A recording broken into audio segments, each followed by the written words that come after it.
Mirë, ditën e sotme drejtësia foli, pak më parë përcolla edhe reagimin e familjarëve, ndërkohë që një tjetër familje në fakt përsa i përket drejtësisë ka pretendimet e saj, duke qenë se fëmia e tyre ka humbur jetën në një konflikt të ngjashëm. Në fakt, në tërësi gjatë këtyre muajve të shumta kanë qenë rastjet e konflikteve midis adoleshentëve, disa të plagosur e disa në fatalitet.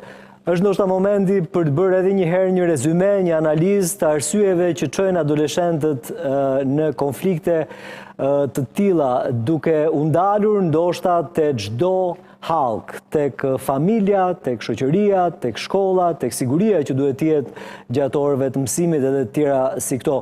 Në një lidhje të drejtë për drejtë do të kem zonjën Elona Mustafaraj, psikologe. Zonja Mustafaraj, të përshëndes, të falenderoj. Mirëmbrëma, faleminderit ju. Në studio jam me një tjetër psikologe, zonjën Soela Koshibelli. Faleminderit Soela që erdhe. Kënaqësi. Zonja Mustafaraj, doja ta nisnim bashkë, duke qenë se edhe eksperienca juaj si psikologe në shkolla nuk është e pakët. Sot mund të bëjmë një përmbledhje, një rezume, një analizë të faktorëve që çojnë adoleshentët në rastet të tilla? Në fakt, për të bërë një analizë të sjelljes problematike në këtë raste dhe agresive të adoleshentëve, patjetër që do duhet të ndalemi në disa aspekte. Të parat janë ato që lidhen me dinamikat me të cilat përballen adoleshentët. Një pjesë të tyre mund të jenë edhe personale për shkak të zhvillimit, dhe nga ana tjetër këto mbivendosen ose bashkëshoqërojnë dinamikat me të cilat kalon sot shoqëria shqiptare, por në tërësi, por edhe familja shqiptare në veçantë. Për shkak të mënyrës dhe ritmeve të shpejta me të cilat po përballet zhvillimi sot në vendin tonë.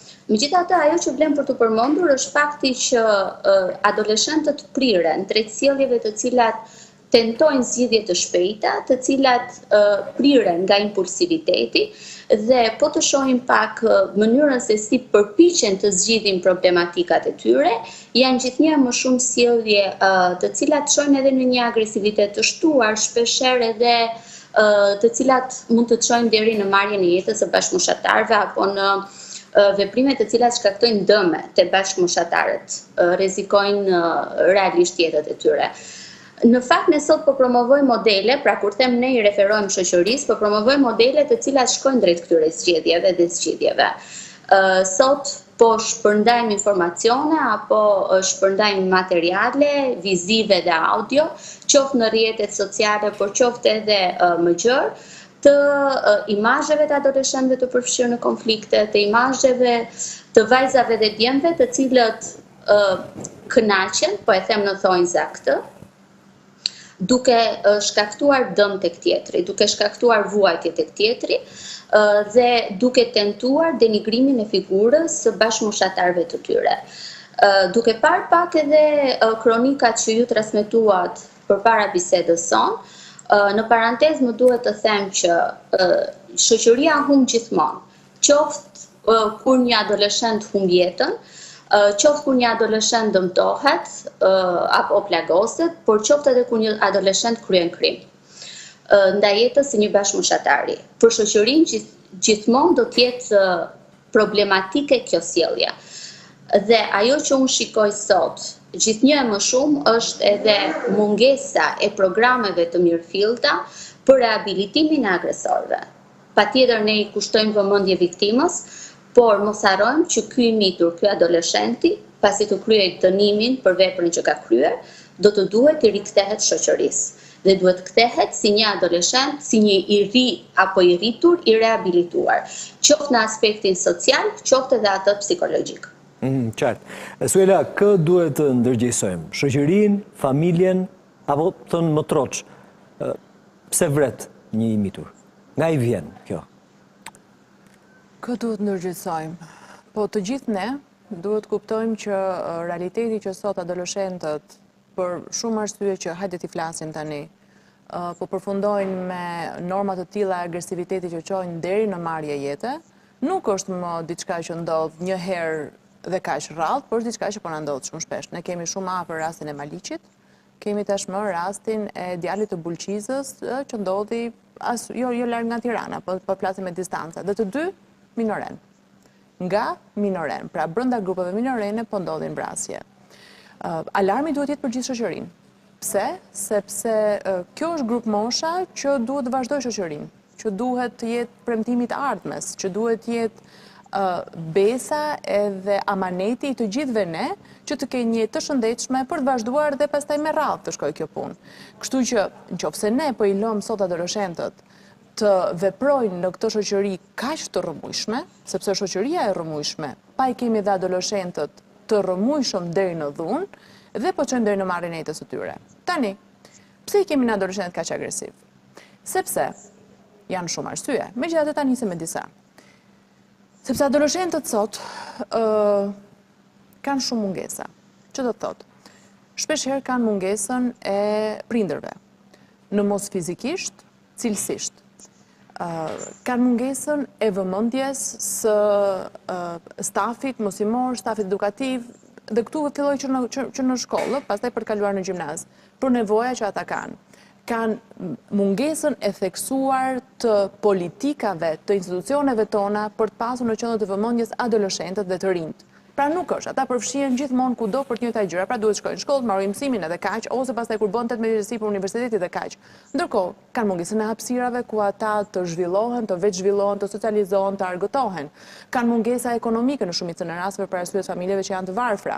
Kanë mungesa të thella të pabarazisë sepse vijnë nga zona të ndryshme dhe përplasen në njëjtin realitet. Kanë mungesë të hapësirave ku ata mund të shprehin edhe inatin e tyre.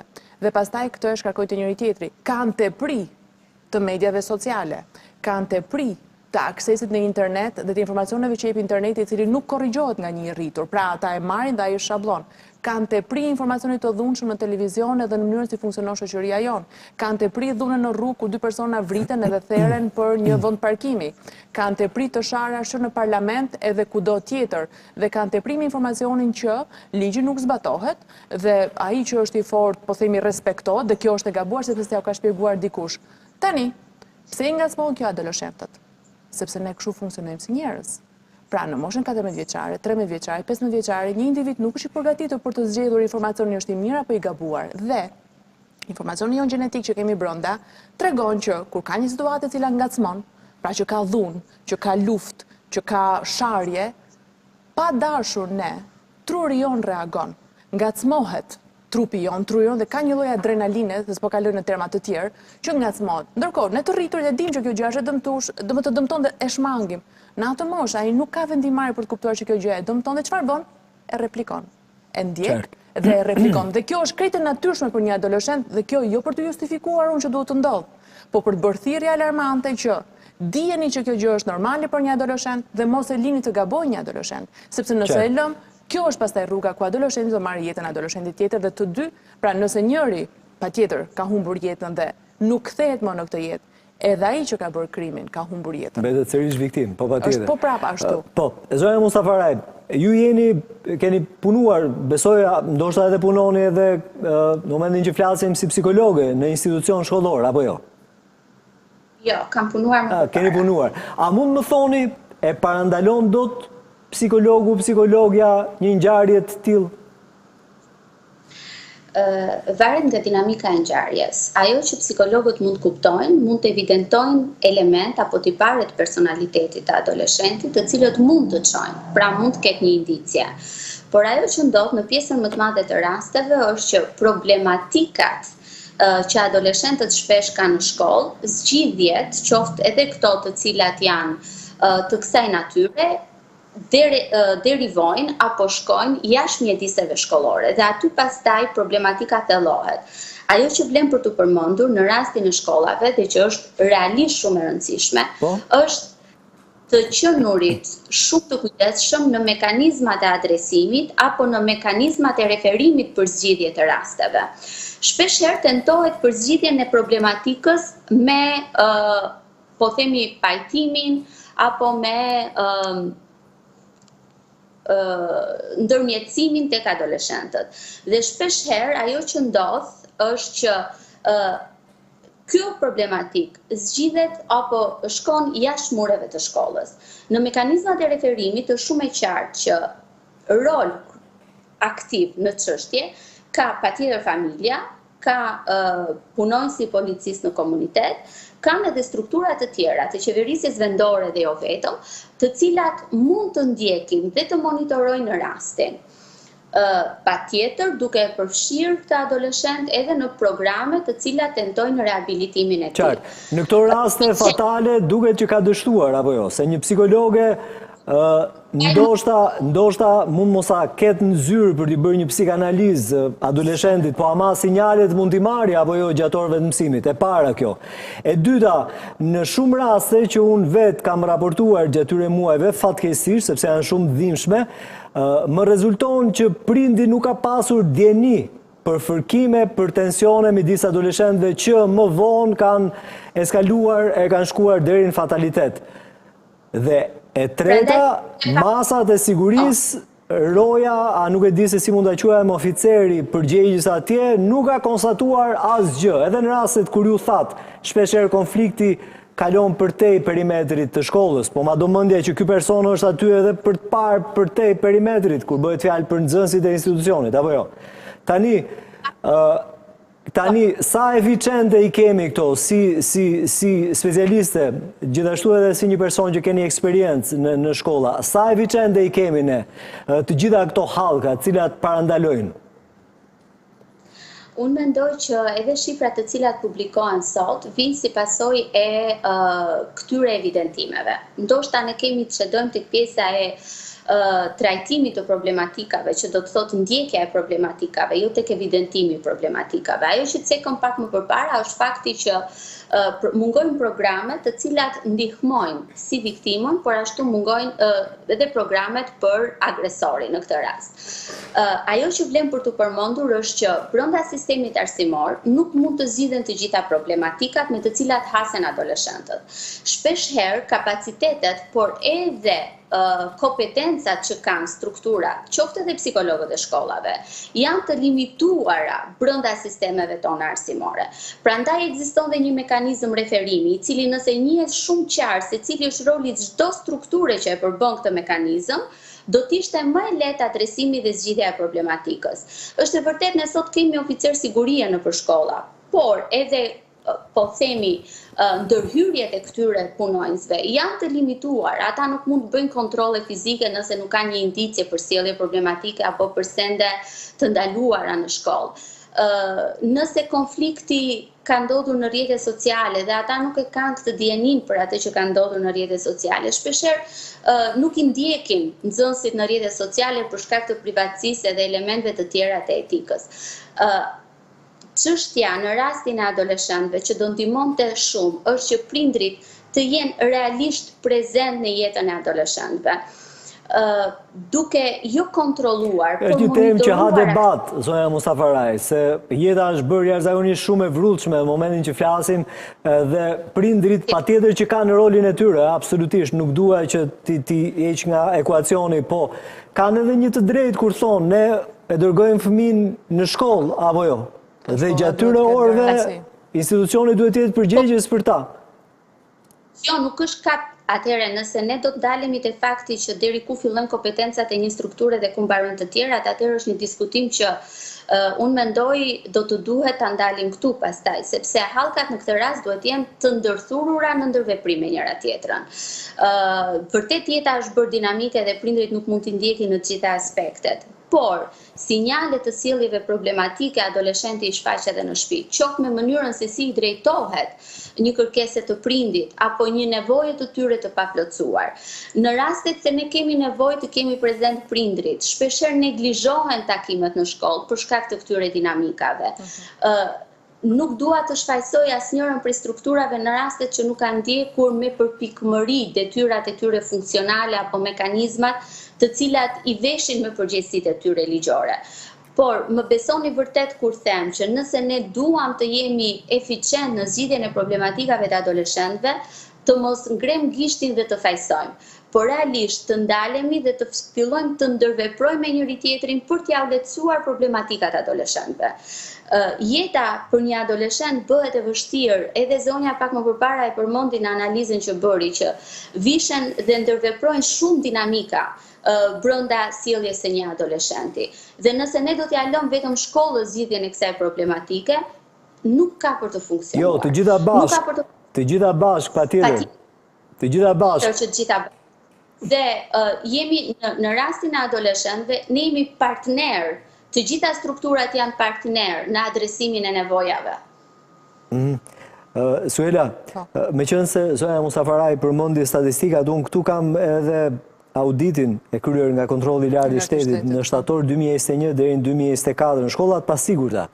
Ky është konkluzjoni. Shikoj edhe disa shifra që, me thënë drejtën, duken alarmante, po si i përktheni ju, problematika më e shpesh është ajo e dhunës fizike me 892 rastet referuara në periudhën e fokusit auditimit, dhuna psikologjike, verbale, radhitet e dyta me 333 raste në këto vite. E treta ndër problematikat më shqetësuese me cilat ballafaqohet siguria në shkolla është bullizmi, cila është raportuar në 186 herë në të njëjtën periudhë. Po ashtu shqetësim për bën kërcënimi, shantazhi, për ndjekja me 178 raste dhe përdorimi i drogës, sigarës, alkoolit me 133 raste.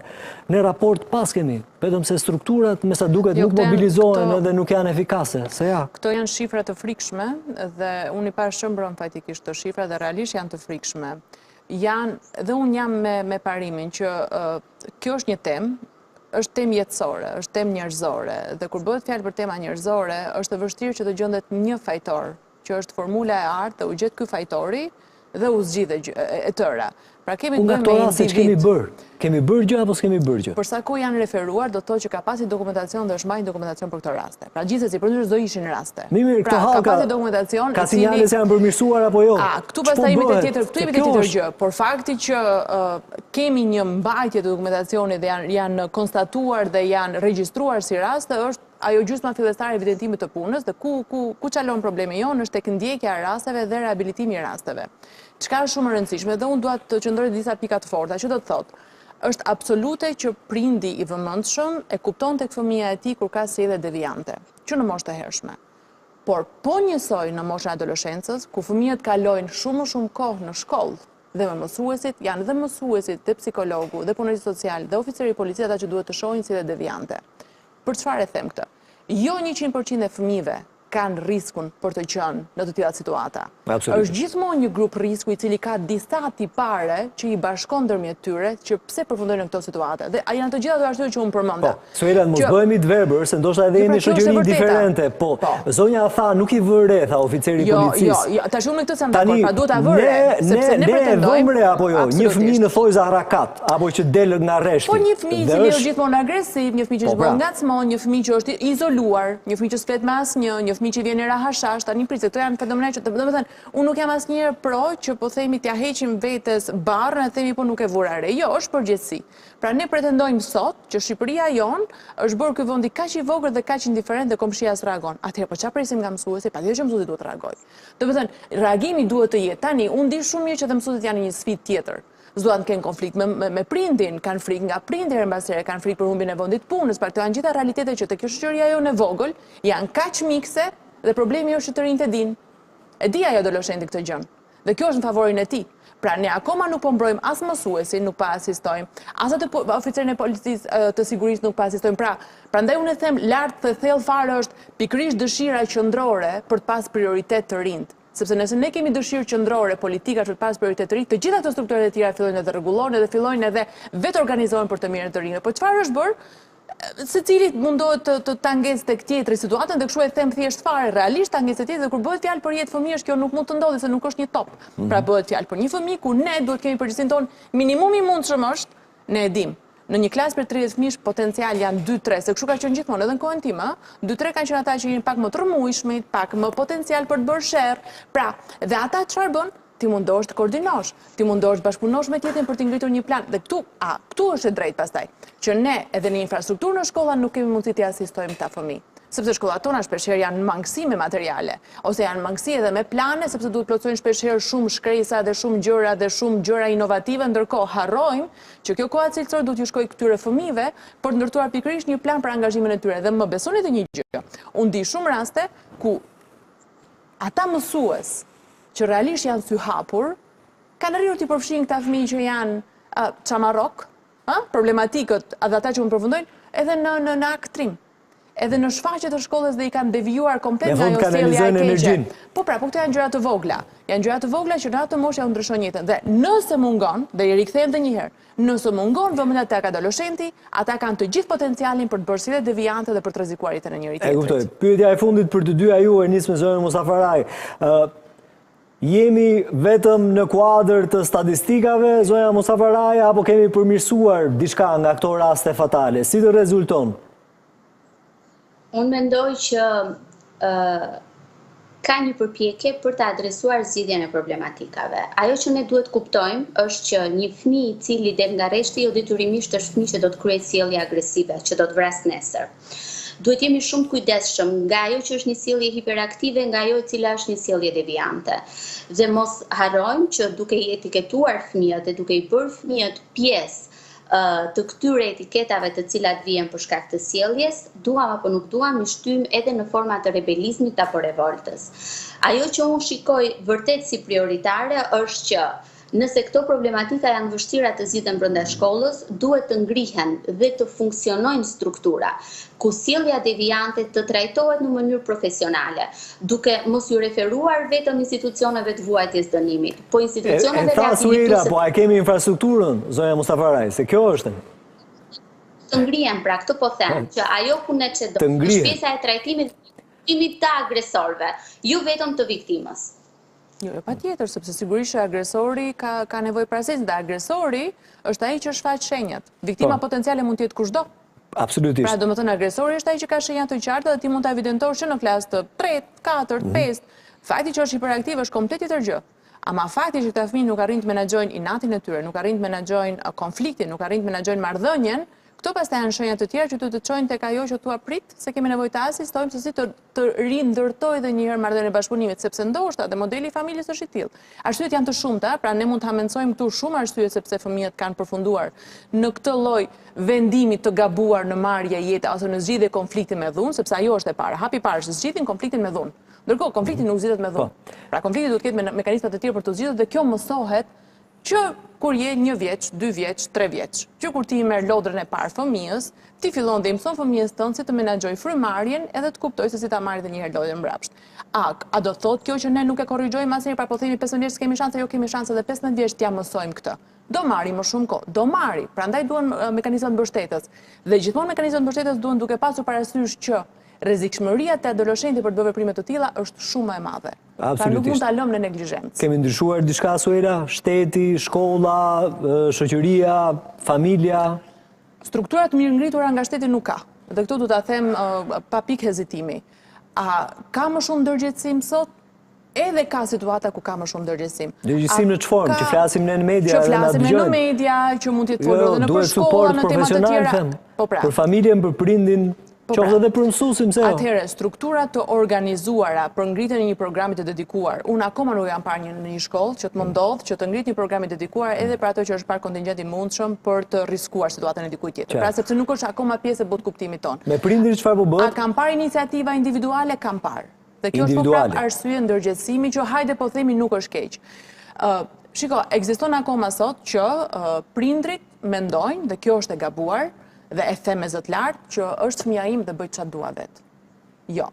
Kjo nuk mund të vazhdojë më në Shqipërinë tonë. Është fëmia jot dhe ti do bësh më të mirën e mundshëm që ky fëmijë të bëhet individi i duhur për këtë shoqëri.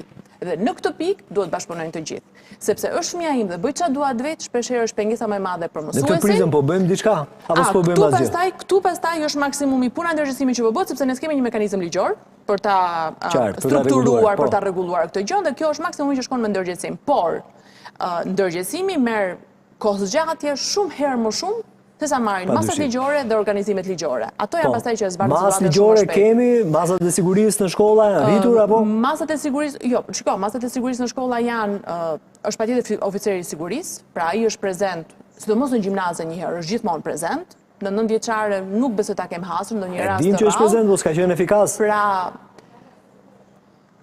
të them që s'ka qenë efikas fare, nuk ta them dot. Të them që s'është efikas sa duhet të jetë, po këto ta them. Pra, ka dhe një tentativë, po më besoj, janë struktura të lidhura paralele. Pra, prandaj thash edhe që në fillim, kanë nevojë dhe këta të ndjejnë që mbështeten. Dhe të mos merren për asnjë gjë, po themi nga policia, nga strukturat pak më larg që thonë se fëmijë janë do e zgjidhin vetë.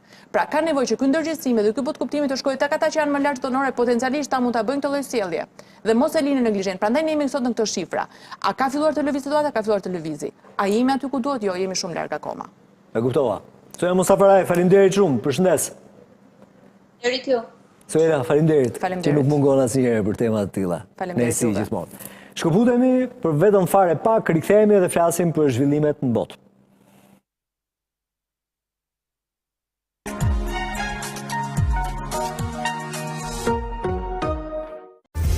Ja pra, çdo ditë nga një dhuratë.